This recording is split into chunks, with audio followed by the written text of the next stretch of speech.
what is this story doing in the Bible? This is my concern. It's not teaching any faith, any lesson. Today, our story will be about Tamar and Judah. If you are coming across my video for the first time, we try to discuss some controversial Bible stories and try to relate it to modern times and see what we make out of it, because some of these stories are stories I never understood and they are fast becoming like obsolete, and we have seen that intentionally men of God are beginning to avoid some of these controversial stories just to save their congregation distress. And sometimes when they make efforts to explain them, we can already see the blunders they make trying to explain away the controversies. I am bringing these stories not to try to explain them, but to get the view of my audience, how and what they think about some of these Bible stories, especially the ones that are cut and joined, like didn't have a lot of details and leaving the believers guessing and trying to cross the T's and dot the I's on their own. But the story we are going to bring about today has a lot of details, very different from the ones we have brought in the past. I usually don't read the passages here just to save time. I believe that most of the people watching these videos are Christians, but even if you are not, there is internet. You can always read up, Google Genesis chapter 38 and get the whole story so that what we are trying to discuss will make more sense to you. This story needs a lot of concentration for you to understand it. It's about Judah. Judah is a man that has three sons, Er, Honor, and Shelah. Er was his first son, and he got involved with a woman called Tamar. The Bible said that Er wasn't upright in the face of God, and so God killed him. Now, according to Levirate law,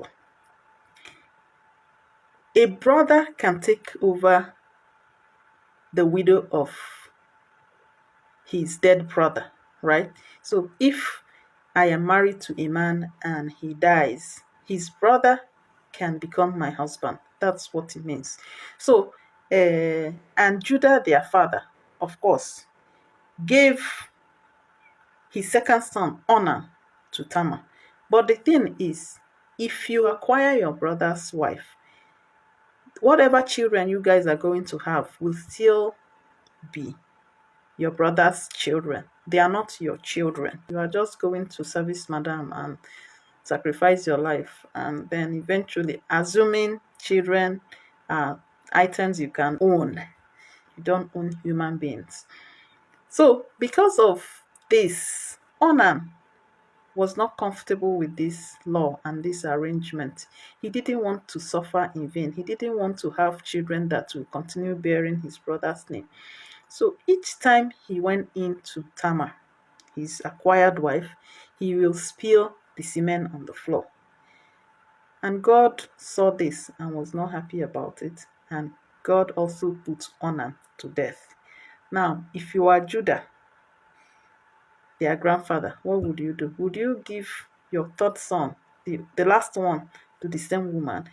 In recent times, we will say that the woman is a witch. She has river husband. She's possessed, and whoever touches her will die.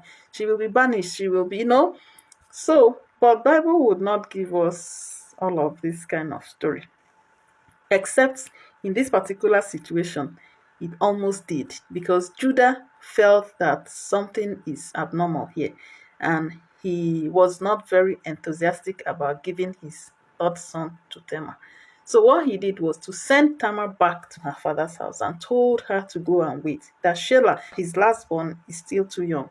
She should go home and wait till Shelah becomes of age. Had no intention of really giving his only surviving son to Tamar. It was a way to dismiss the woman, So, but Tamar was a righteous woman. She went home. She didn't take promiscuity up. She didn't, she kept herself as a widow. She was wearing her widow's clothes until one day, Judah, their grandfather, became promiscuous.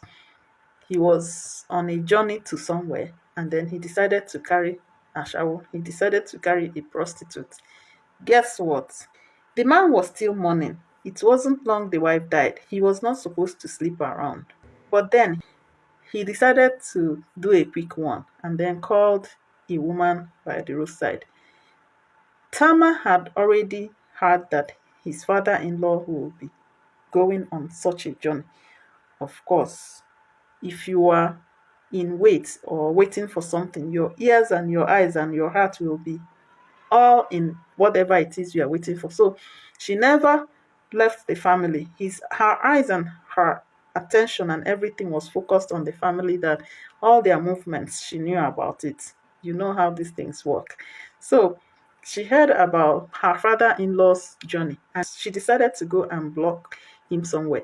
If not anything, at least to see how they are doing, or to even make him remember that she's still here, because she's already feeling abandoned.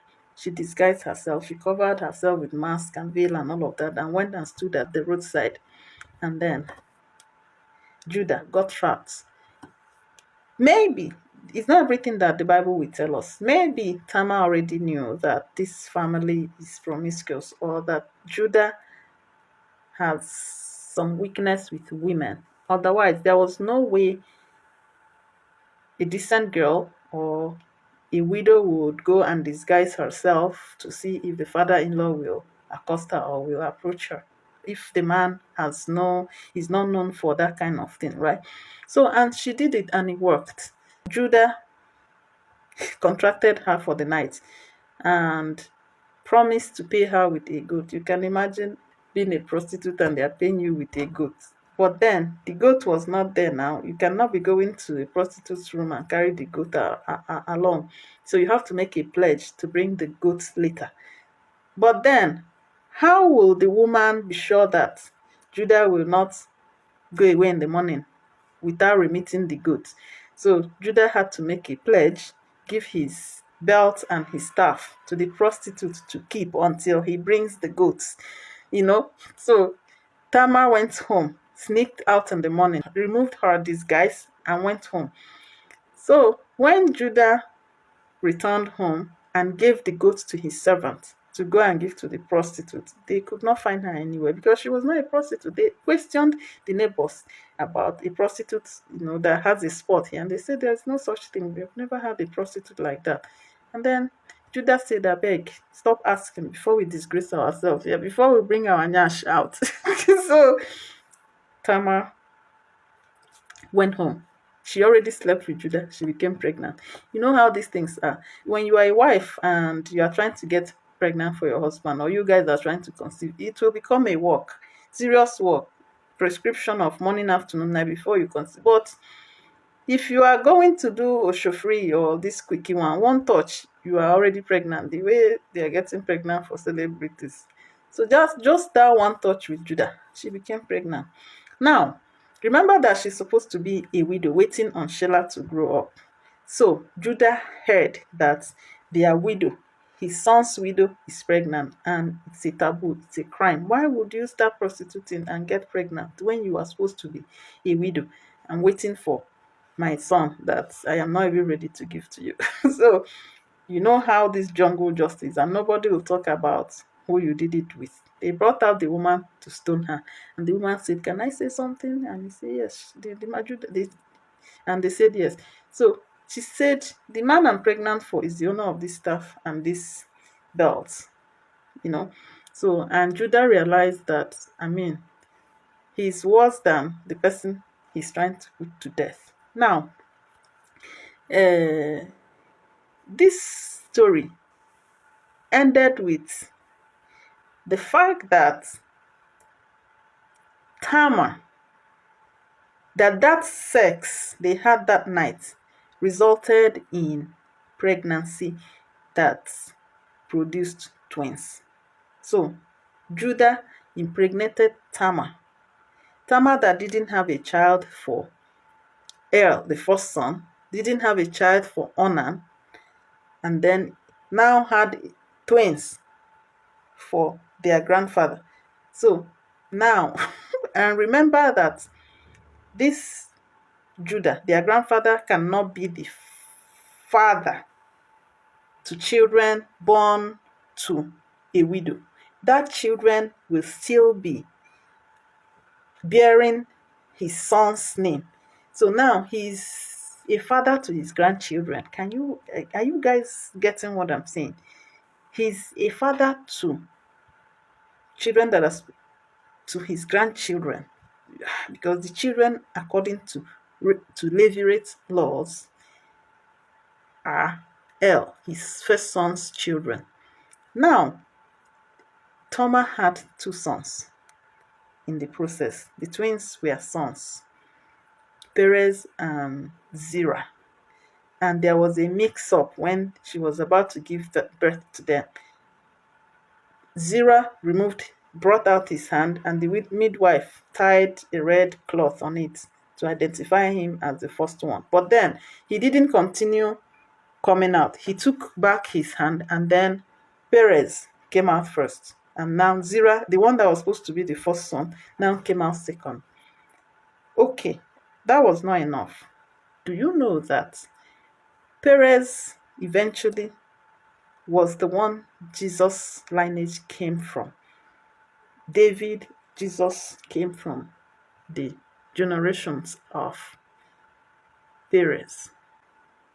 What do you guys think about this Bible story? Is this story supposed to find itself in the Bible? What lessons does this story teach? Is there any lesson at all in this story? Do we need this kind of story in the Bible? Even though it's Old Testament, does it mean that it's allowed for someone to inherit the wife of his late brother? Is this permitted in any part of the world till now? You know, and not that you are even inheriting her to become your legal wife, but that you will be laboring for your late brother. What do you think of all of this? Because to me, this story is full of immorality. And then, how can two men die because of one woman? I mean, the first, even though, oh, well, these two brothers didn't die because of Tamar. God killed them for different reasons. But then, spilling sperm, and it's too much to take. And a grandfather becoming a father to his children, his grandchildren, and even carrying a prostitute. What is this story doing in the Bible? This is my concern. What is this story doing in the Bible? It's not teaching any faith, any lesson. I didn't see the lesson apart from, well, the fact that Tamar was an upright woman that went and slept with her father-in-law and got pregnant. There's no lesson. There is no lesson at all, at all. To me, there is no lesson. There's no lesson. What do you guys think? Remember that this is not preaching. I'm not bringing any theology to this. I just want us to, refresh our memories on some Bible stories and comment our opinions about them. And see you on the next one. Bye.